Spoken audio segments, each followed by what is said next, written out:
The chair now recognizes Mr. Conaway for 5 minutes. Thank you, Madam Chair. And I guess before I ask my questions, I can't help but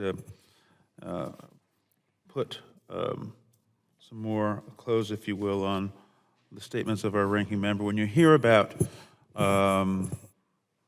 the intention, the leaked intention of the number of employees that the Secretary intends to cut from the VA, it's hard to imagine that anyone who might think about entering a career in public service and working at the VA would look upon the VA as a place to land and to work and to engage in public service, taking care of our valuable and hopefully appreciated veterans. This kind of announcement from the top can't help but hurt the effort to retain frontline healthcare professionals and others who are so critical to the operation of that facility. People, obviously you need nurses, you need doctors, but you also need someone to make sure that people get food delivered to them. You need to make sure that you've got a pharmacy that's working. You need to make sure that the cleaning services are working and that the building and the facility is secure.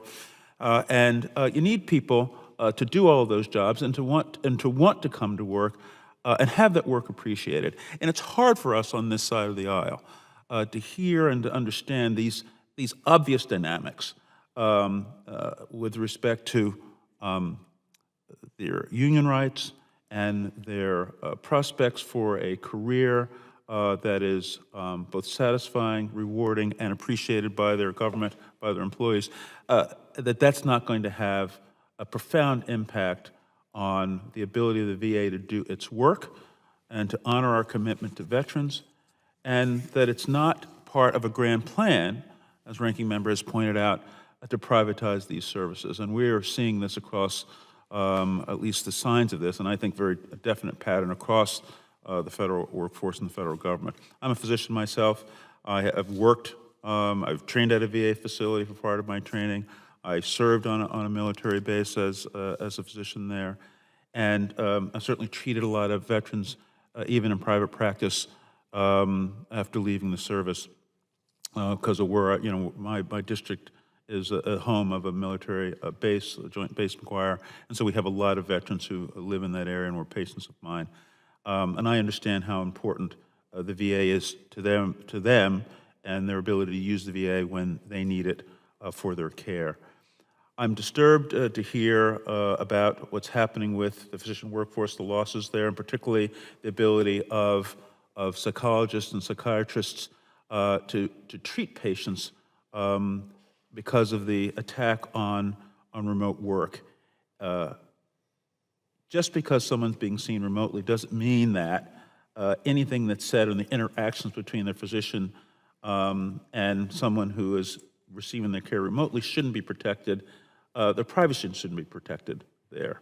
And when you consider people now being put in cubicles or putting in spaces where their conversations are not secure and private, that impacts the kind of care that they wish to give, and how they ought to practice that life-saving care. As we know, there's so many dislocations with mental health in the service. So, and I understand, Ms.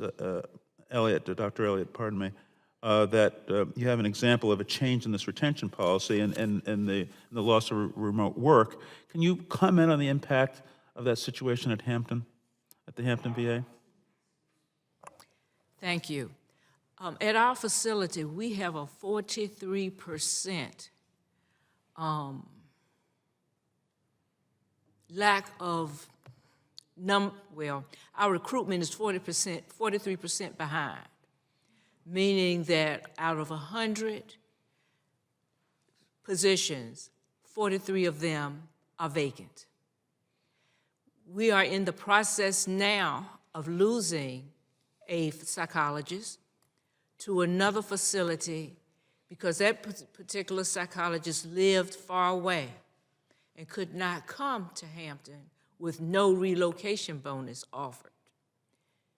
That psychologist was able to get a relocation bonus from someplace else, and that's where that psychologist is going. So I guess instead of being 43%, behind the 8 ball. We are 44% in a couple of weeks when that psychologist leaves. Now, to add insult to injury there, even though we know that psychologist is leaving, we do not begin recruitment until after the psychologist is gone. Therefore, all of that psychologist's work is borne by someone else, or patients are rescheduled and rescheduled and rescheduled until someone comes in to fill that post. Thank you, Madam Chair. I yield back. I see it's my time. Thank you.